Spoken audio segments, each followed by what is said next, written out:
సినిమాల్లో హైందవ ధర్మం మీద దాడి ఎలా జరుగుతుంది, హైందవ ధర్మ హననం ఎలా జరుగుతుంది అనేది ఒక 3 కోణాల్లో 3-4 ఉదాహరణలో క్లుప్తంగా విభజించి వివరించే ప్రయత్నం చేస్తాను. ఇక్కడ దాడి 3 కోణాల్లో జరుగుతుంది. అందులో ఒకటి కావ్యేతిహాస పురాణాలని వక్రీకరించడం, 2 తెర మీద కనిపించే పాత్రల్లో వినిపించే పాటల్లో హైందవ ధర్మాన్ని దుర్వినియోగం చేయడం, 3 తెర వెనక మా ముందు అన్యమతస్థుల ప్రవర్తన. ఈ 3 అంశాల్లో మొదటిది కావ్య పురాణేతిహాసాల వక్రీకరణ. వాల్మీకి రామాయణం, వ్యాస భారతం భారత సాహితీ వాన్మయ శరీరానికి 2 కళ్ళ లాంటివి. కానీ అదే వ్యాస భారతాన్ని, అదే వాల్మీకి రామాయణాన్ని వినోదం కోసం వక్రీకరించిన సందర్భాలు కోకొల్లలు. గత కొన్ని సంవత్సరాల ముందు వచ్చిన చిత్రాల నుంచి నిన్న మొన్న విడుదలైన కల్కి చిత్రం వరకు కూడా కర్ణుడికి పాత్రకి అనవసరంగా ఆపాదించిన గొప్పతనాన్ని చూసి ఒక సినిమా రంగానికి చెందిన వ్యక్తిగా నేను సిగ్గుపడుతున్నాను, నిర్మోహమాటంగా చెప్తున్నాను. అది కూడా ఈ కృష్ణా జిల్లా గడ్డ మీదే నిలబడి చెప్తున్నాను. అప్పటి చిత్ర దర్శకులు, ఇప్పటి చిత్ర నిర్మాతలు ఇదే జిల్లా వారికి చెందిన వారైనా సరే పొరపాటు అని మనం చెప్పకపోతే ఈ హైందవ ధర్మంలో పుట్టినట్టు కాదు, ఈ హైందవ ధర్మాన్ని ఆచరించినట్టు కాదు, హిందువుగా ప్రకటించుకోవడం వ్యర్థం అని చెప్పి ఘంటాపథంగా తెలియజేస్తున్నాను. ఇప్పుడే ఈ సభలో, ఈ గొప్ప సభలో సత్యవాణి గారిని అభినవ ద్రౌపదిగా భక్తులు అభివర్ణించారు. ఆవిడే ఒప్పుకుంటారా? నిండు సభలో ద్రౌపదిని వలువలు వలచండి అని సలహా ఇచ్చిన కర్ణుణ్ణి సూర్యుడు అంటే సత్యవాణి గారు లాంటి మహిళా మండలి ఒప్పుకుంటారా? గంధర్వుల్ని చూసి, గంధర్వ సైన్యాన్ని చూసి ప్రాణమిత్రుణ్ణి కూడా వదిలేసి ప్రాణభయంతో పరుగులెత్తిన కర్ణుణ్ణి ధీరుడు, సూర్యుడు, వీరుడు అంటే ఈ హైందవ సమాజం ఒప్పుకుంటుందా? ఇలా ఎన్ని విధాలు చూసినా దానంగా వచ్చిన రాజ్యంలో తనకొచ్చిన కొద్దిపాటి సంపదని ఏదో దానాలు చేసినంత మాత్రాన ధర్మరాజు అంత గొప్ప దాత అని చెప్పి కర్ణుడిని అంటే మన సమాజం ఒప్పుకుంటుందా? నిన్న మొన్న వచ్చిన కల్కి సినిమాలో అగ్నిదేవుడు ఇచ్చిన ధనస్సును పట్టిన అర్జునుడి కంటే సూర్యుడు ఇచ్చిన ధనస్సు పట్టిన కర్ణుడు వీరుడు అని చెప్తుంటే యుద్ధంలో నెగ్గేది ధనుస్సా ధర్మమా అని ప్రశ్నించకుండా మనం ఊరుకుంటామా? ఒక్క భారతంలోనే కాదు, వాల్మీకి రామాయణంలో రాయి ఆడదైనట్టు, రాళ్లను తేల్చి వారధైనట్టు, రాముడు లవకుశుల మధ్య యుద్ధం జరిగినట్టు, ఇలా చిత్రీకరణకు అందంగా ఉండడానికి ఎన్నో అభూత కల్పనలు, ఎన్నో వక్రీకరణలు జరుగుతుంటే ఇంకా మనం ఇలా ఊరుకుంటూ ఉంటే ఎన్ని సినిమాలు ఎలా వస్తాయి? ఒక్క వక్రీకరణే కాదు, చిత్రీకరణలో, గీతాలాపనలో ఎన్ని రకాల హననాలు జరిగినాయో మనం గమనిస్తూ ఉండాలి. మీరు కొంతకాలం క్రితం ఒక హిందీ పాట వినే ఉంటారు, దమ్మరదం మిట్ జాయహం బోలో శుభశ్యామ్ హరే కృష్ణ హరే రామ్. రండి దమ్ము కొడదాం, కలుసుకుందాం, శుభ సాయంత్రం చెప్పుకుందాం, తర్వాత హరే కృష్ణ హరే రామ్ అందాం. భగవత్ తత్వాన్ని, భగవద్భక్తిని జగత్ ప్రస్తుతంగా జగద్విదితం చేసిన ఇస్కాన్ వారి నినాదం హరే కృష్ణ హరే రామ్ ని ఒక ఐటమ్ సాంగ్ లో పెట్టుకుంటే ఒప్పుకుంటామా?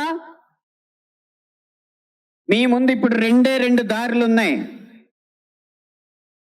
కాళీ అన్న సినిమా డాక్యుమెంటరీ పోస్టర్లో కాళికామాత సిగరెట్ కాలుస్తుంటూ ఒక పోస్టర్ వేస్తే మన ముందు 2 దారులు ఉన్నాయి. ఒకటి నిమ్మకు నీరెత్తినట్టు కూర్చోవడం, 2 నిగ్గదీసి నిలదీయడం. మీ దారి 1, 2? పీకే అన్న సినిమాలో రాయి మీద పాన్ పరా కూసి అదే శివలింగం అని చెప్పి వెటకారం చేసి అన్యమతస్థుల మందిరాల్లోకి మాత్రం వెళ్లకుండా వాళ్ళు తరిమి కొట్టినట్టు తెలివిగా తప్పించుకున్నారు. అప్పుడు మన ముందు 2 దారులు ఉన్నాయి, నిమ్మకు నీరెట్టినట్టు నుంచోవడం, నిగ్గదీసి నిలదీయడం. మీ దారి 1, 2? కాస్మిక్ సెక్స్ అన్న సినిమాలో ఇంత అద్భుతమైన పీఠాధిపతుల ఆహార్యాన్ని అనుకరించి గురువులు పీఠాధిపతులు వచ్చిన శిష్యురాలతో శృంగార కార్యకలాపాలు చేస్తున్నట్టు చూపెడుతున్నారు. మీ ముందు రెండే దారులు ఉన్నాయి. ఒకటి నిమ్మకు నీరెత్తినట్టు కూర్చోవడం, రెండు నిగ్గదీసి నిలదీయడం. మీ ఆప్షన్ ఒకటా రెండా? ఎంఎఫ్ హుసేన్ లాంటి చిత్ర దర్శకుడు, చిత్రకారుడు సరస్వతి దుర్గా మాతల బొమ్మల్ని అశ్లీలంగా వేసినప్పుడు వారి కోవలోనే అక్రమ్ హుసేన్ అనే చిత్రకారుడు కృష్ణుణ్ణి బార్లో ఉంచి గోపికల్ని బికినీల్లో చిత్రించినప్పుడు మన ముందున్న దారులు రెండే రెండు. ఒకటి నిమ్మకు నీరెత్తినట్టు కూర్చోవడం, రెండు నిగ్గదీసి నిలదీయడం. మీ దారి ఒకటా రెండా? ఛత్రపతి శివాజీ తర్వాత అంత గొప్ప మరాఠా యోధుడు బాజీరావుని బాజీరావు మస్తానీగా ప్రేమ పిచ్చోడుగా చిత్రీకరించినప్పుడు మన ముందు రెండే రెండు దారులు ఉన్నాయి. ఒకటి నిమ్మకు నీరెత్తినట్టు కూర్చోవడం, రెండు నిగ్గదీసి నిలదీయడం. మీ దారి ఒకటా రెండా?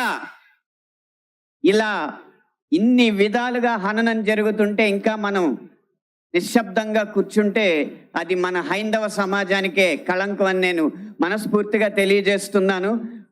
పాటని ఎలా ఉపయోగించచ్చో, అదే హరే కృష్ణ హరే రామ్ని ఎలా ఉపయోగించచ్చో సీతారాం శాస్త్రి గారు మనకు తెలియజేశారు. హరే రామ హరే కృష్ణ కృష్ణ కృష్ణ హరే హరే. రాముణ్ణైనా కృష్ణుణ్ణైనా కీర్తిస్తూ కూర్చుంటామా, వాళ్ళేం సాధించారో కొంచెం గుర్తిద్దాం మిత్రమా. సంద్రం కూడా స్తంభించేలా మన సత్తా చూపిద్దామా, సంగ్రామంలో గీతా పాఠం తెలుపమా. ఇది పాట రాయడం అంటే, ఇది పాట ద్వారా సమాజ హితం కోరడం అంటే, ఇది పాట ద్వారా మార్పు తీసుకురావడం అంటే, ఇది పాట ద్వారా ఉత్సాహం రేకెత్తడం అంటే, ఉద్వేగం రేకెత్తడం అంటే, ఉత్తేజితుల్ని చేయడం అంటే, ఈ దారిలో మాలాంటి పాటల రచయితలు అందరూ నడవాలని నేను కోరుకుంటున్నా. ఇక ఆఖరి అంశం, మాకు వ్యక్తిగతంగా జరిగేది తెర వెనక సినిమాల్లో అన్యమతస్తులు చేసేది ఒక్క అనుభవం చెప్పి మీకు ముగిస్తాను. ఒక సినిమా పాట రాయడానికి నేను ఒక సంగీత దర్శకుడి దగ్గరికి వెళితే ఆ పాటలో బ్రహ్మాండ నాయకుడు అన్న హిందూ పదం ఉందని చెప్పి ఆ పాట చేయనన్నాడు.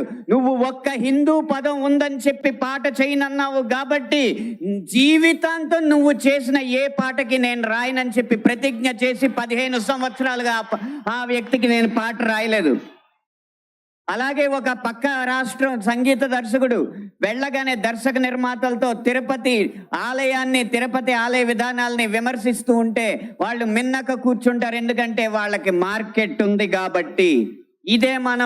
ఇదే మనం గీత గీయాలి కింద.